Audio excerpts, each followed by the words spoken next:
Ele é considerado um dos 4 grandes escritores da Noruega, ao lado de Ibsen, Jonas Lie e Alexander Kennedy, porém, apenas ele ganhou o Prêmio Nobel de Literatura. O vídeo de hoje é mais um vídeo do projeto Nobel. Venham conhecer Bjørnstjerne Bjørnson.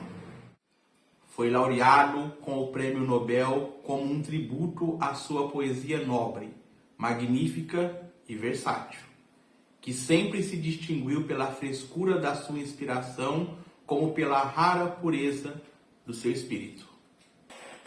Além das forças do escritor norueguês Bjørnstjerne Bjørnson. Gente, que nome difícil! Nossa, eu vou mostrar como é que escreve o nome desse autor. E o sacrifício foi para mim ouvir ele para poder falar. Olha como que escreve o nome do menino. Difícil, mas tá bom. Antes de continuarmos falando deste livro, não se esqueça de se inscrever no canal, deixar o seu like, ativar o sininho das notificações e compartilhar com seus amigos e com seus inimigos também, porque o importante é compartilhar. Bjørnson nasceu em Kvævik em 1832. Já durante sua infância, mostrava qualidade de liderança e um dom para convencer os seus amigos com a sua narrativa. Desde muito jovem, ele já se mostrava um rebelde contra as autoridades escolares. Começou a estudar de forma independente e entrou em 1852 para a Universidade de Oslo. E assim que entra na universidade, ele já mergulha numa vida ligada à política, ao teatro e à literatura, querendo promover uma cultura verdadeiramente norueguesa, sem a influência de outros países. E em 1854, já se torna uma figura conhecida na crítica sobre teatro, impulsionando os escritores a abandonar as influências da Dinamarca para assumirem uma escrita nacionalista. Em seu primeiro romance, lançado em 1857, uma história que acontece no campo, tornou-se um ponto de virada no tipo de literatura que se fazia na Noruega. Durante os anos seguintes, até 1873, ele escreveu muitas histórias rurais contemporâneas e peças que aos poucos iam renovando e inovando o teatro do seu país de origem. Sua única exceção na produção literária foi uma peça sobre Maria Stuart, escrita em 1864. A maior parte dos seus protagonistas tem a personalidade forte e rebelde, assim como o próprio escritor. Ele era um homem muito ativo, criou uma revista literária, dirigiu um teatro, fazia discursos políticos a favor do movimento liberal nacionalista e ainda escreveu em 1870, pasmem, o hino nacional da Noruega. A letra é do Bjørnson. E apesar de inúmeros romances e peças de teatro, ele recebe o Nobel de Literatura em 1903, onde o que é destacado é sua poesia. Bjørnson morreu em Paris em 1910 e seu corpo foi levado de volta ao seu país e ele é hoje sepultado em Oslo. Então, veja este homem, entre os outros que venceram o Nobel, que eu já fiz vídeo, tanto para o Sture Bludom e para o Thomas Monsen, o Bjørnson foi o que mais me encantou pela sua própria história e também pelo texto que nós vamos falar hoje aqui. Então, ele era um homem integrado, assim, envolvido mesmo com a Noruega, e ele queria desenvolver uma literatura nacional. Ele defendia seu país com unhas e dentes, e eu acho isso fantástico. Além das Forças, é uma peça escrita em 1883, e aqui nesse volume nós temos as duas. Sim, existem duas peças chamadas Além das Forças. A primeira, que eu vou comentar agora, escrita em 1883, e depois surge uma segunda peça com o mesmo nome, que que seria Além das Forças, parte 2, escrita em 1895.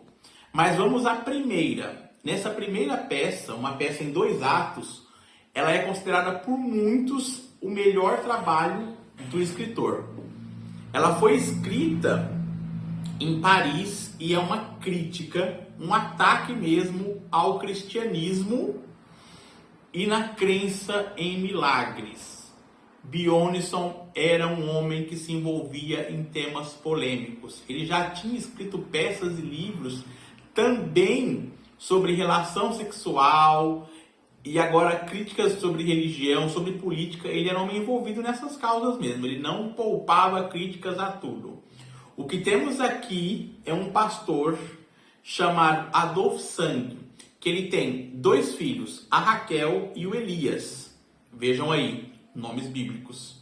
E uma esposa que está acamada, muito adoentada, mas que não faz nenhum tratamento, porque o seu marido, que é um pastor, como eu já disse, ele acredita que pode curar a esposa através de suas orações e da sua crença em Deus. E com uma fé cega e inabalável, este pastor ora dias e dias ao leito da esposa.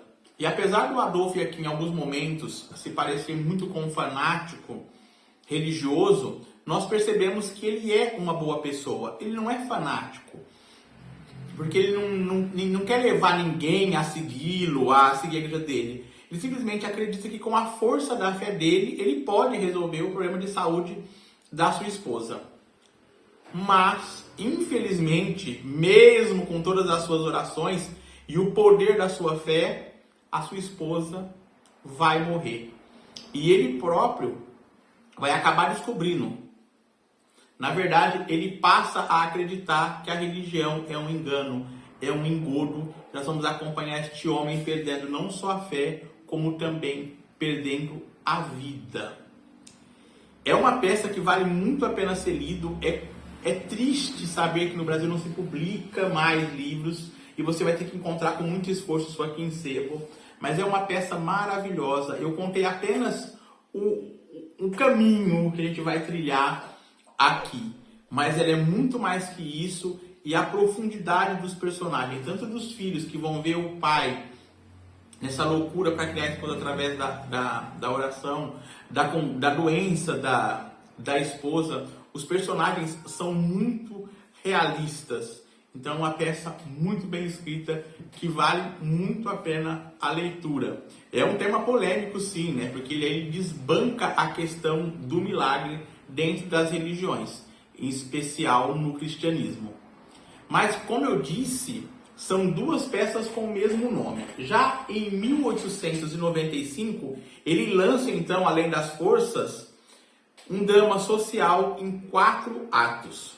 Qual a ligação entre a primeira e a segunda peça? Pois bem, nesta segunda peça, os personagens principais vão ser os filhos do Adolf, a Raquel e o Elias, 12 anos depois da morte dos pais. Mais o Elias do que a Raquel como protagonista aqui dessa peça. E essa segunda peça, como eu disse, que é um drama, o tema religião, que foi abordado na primeira, é colocado de lado. O que nós temos aqui, nessa segunda peça, o foco principal é na política, nos movimentos políticos que estão acontecendo na Noruega, onde vai haver grandes cenas que vão discutir a vida social, o envolvimento entre trabalhador e empregador. Se na primeira peça o nome Além das Forças referia-se ao poder da fé, aqui esse Além das Forças remete ao trabalhador que muitas vezes extrapola suas condições físicas e mentais para conseguir o seu objetivo, para conseguir manter sua família, para conseguir o seu salário. O escritor aqui também foca na arrogância dos patrões em relação aos seus funcionários, e isso vai ser o grande causador, o grande gerador de conflitos dentro da peça. O que encontramos aqui é uma sociedade fortemente dividida onde a classe trabalhadora é retratada pela morte, a pobreza, o abuso de álcool, a prostituição, enquanto os empresários são caracterizados pelos privilégios, o conforto, a riqueza e a abundância. O autor aqui, além de criar personagens muito verossimilhantes, muito reais, ele também cria dois cenários que ajudam a entender, a compreender, mas também a dar um contorno ainda mais realista na peça. Esse cenário é o seguinte: os pobres, os trabalhadores, eles moram no fundo de um vale. Um vale aonde não chega luz, aonde as ruas são de terra, um lugar escuro. Então, são figuras que são colocadas num ambiente sombrio. Enquanto os ricos moram no alto do vale, no alto da montanha, onde tem sempre sol, sempre iluminado. Eles estão no alto. Entendeu? A relação do pobre e do rico está aqui nos cenários da peça. E essa peça, ela foi escrita justamente num momento em que a Europa passava por grandes conflitos sociais, resultado das mudanças advindas da industrialização. O que teremos aqui na trama principal é justamente os trabalhadores em greve buscando melhores condições de trabalho. E para isso, eles pretendem criar o primeiro sindicato nacional para defender os seus direitos como trabalhadores. E motivado pelo líder dos grevistas, um rapaz chamado Brett, eles vão se organizando. E aí é que tá, entre esses personagens trabalhadores que está seguindo o Brett, nós vamos encontrar então o Elias. E assim, nós vamos vendo ele prestar muita atenção nesses discursos e ele vai se tornar, prestem atenção, um fanático pela causa operária. O mesmo fanatismo que o pai dele tinha em relação à religião, aqui ele vai ter pela causa operária. E nós vamos vendo, se você ler a primeira peça, você vai ler a segunda, aquele menino inocente que ficava olhando para o pai. 12 anos depois, ele vai se radicalizando. Se na primeira peça nós ficamos ali pensando como que alguém pode ter uma fé tão grande que deixa a esposa morrer para oferecer tratamento, aqui nós vamos ver como que essa causa operária cega uma pessoa. E ele vai tratar esta causa como sua verdadeira religião.